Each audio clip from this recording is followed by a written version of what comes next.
نحمدہ و نصلی علی رسولہ الکریم اما بعد فاعوذ باللہ من الشیطان الرجیم بسم اللہ الرحمن الرحیم۔ معزز سامعین، ہم برصغیر پاک و ہند کے مسلمانوں نے انگریز کی غلامی کا جو کچھ دور گزارا ہے، اس نے ہمارے دل و دماغ کو اتنا جکڑ کر ایسی غلامانہ ذہنیت ہمیں دے دی ہے کہ ہم ان کے ابھی تک جو سحر سے باہر نہیں نکل پائے۔ ان میں سب سے بڑا سحر یہ ہے جو ہمارے دماغوں پہ طاری ہے کہ جب تک انگریزی زبان نہ سیکھی جائے، انگریزی نہ آتی ہو، تو انسان معاشرے کا نہ تو معزز فرد بن سکتا ہے،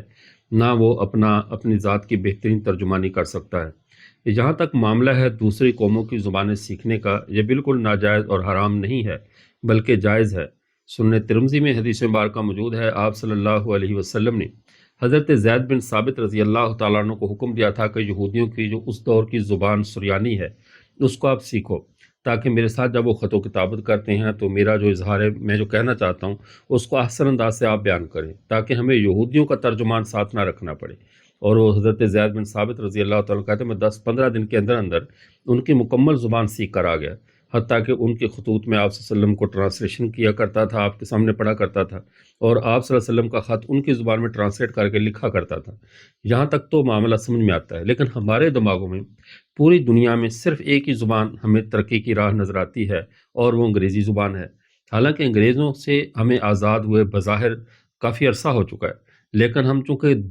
دل و دماغ کے طور سے ابھی تک آزاد نہیں ہوئے۔ یہی وجہ ہے کہ ہم نے دوسری دنیا کی جو زبانیں ہیں ان سے ہم نے قطع تعلقی رکھی، ان کو سیکھنے کی فکر نہیں کی۔ ہم اس زمین پر خدا کے نمائندے ہیں، خدا کے خلیفہ ہیں۔ آخری دین ہمارے پیارے پیغمبر صلی اللہ علیہ وسلم کا آخری دین ہے، اس کو ہر زبان میں ہر جگہ پر پہنچانا یہ ہماری ذمہ داری ہے۔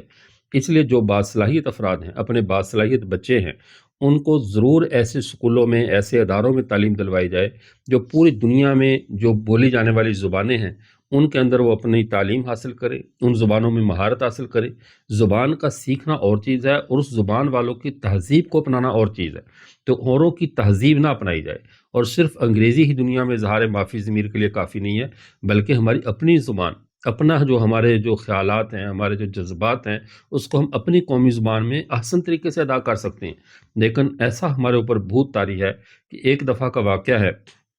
کہ ایک ایئر فورس کے آفیسر جو کہ ریٹائرڈ ہو چکے تھے ایئر فورس سے، اب وہ ان کے دل میں ایک جذبہ پیدا ہوا کہ میں اپنے بچے کو عالم دین بناؤں،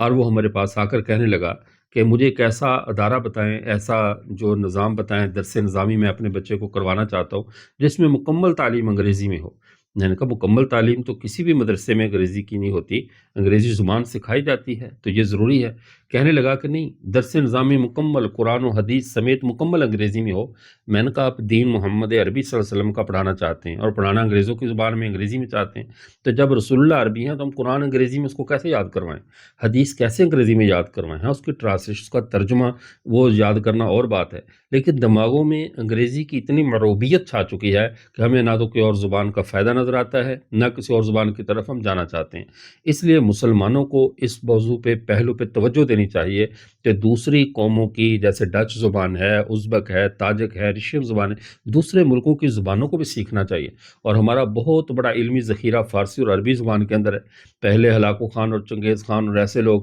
انہوں نے وہ ہماری کتابوں کو اٹھا کر سمندروں میں پھینک دیا کرتے تھے، لیکن آج کل کا یہ شاطر دشمن ایسا ہے، یہ کتابوں کو ہاتھ نہیں لگاتا، یہ قوموں کے دماغ کو اور ان کی زبان کو بدل دیتا ہے۔ اب ان زبانوں سے ہماری نئی نسل ناواقف ہے، فارسی اور عربی سے، جس کا نقصان یہ نکلا کہ یہ ہوتی ہوئی کتابیں بھی اب ہماری نئی نسل کے لیے سوائے ردی کے ایک ڈھیر کی کوئی حیثیت نہیں رکھتی۔ یہ جب ان کے بارے میں معلوم ہی نہیں ہے، پتہ ہی نہیں ہے کہ اس کے اندر کیا لکھا ہے، اب وہ ہمیں کہیں گے کہ آپ اس کو ہماری زبانوں میں اردو یا انگریزی میں ٹرانسلیٹ کر دیں۔ جہاں اتنا بڑا علمی ذخیرہ ٹرانسلیٹ کرنا ہے تو بہتر ہے کہ آپ ہی زبان سیکھ لیں، تاکہ اس ذخیرے کو جو ہے ٹرانسلیشن میں، اس کو تبدیل کرنے میں اتنا سرمایہ اور وقت خرچ ہوگا، تب تک عمریں باقی رہیں نہ رہیں، تو بہتر ہے آپ کچھ وقت لگا کر زبان سیکھیں اور ان علمی ماخذ اور مصادر سے فائدہ اٹھائیں۔ مسلمانوں کو پہلے نمبر پہ اپنی عربی زبان، عربی کے اندر جو ہے وہ مہارت حاصل کرنی چاہیے، پھر اس کے بعد فارسی ہے، پھر دنیا کی تمام زبانیں، ان کے اوپر جہاں جہاں بس چلے ان کو سیکھنا چاہیے۔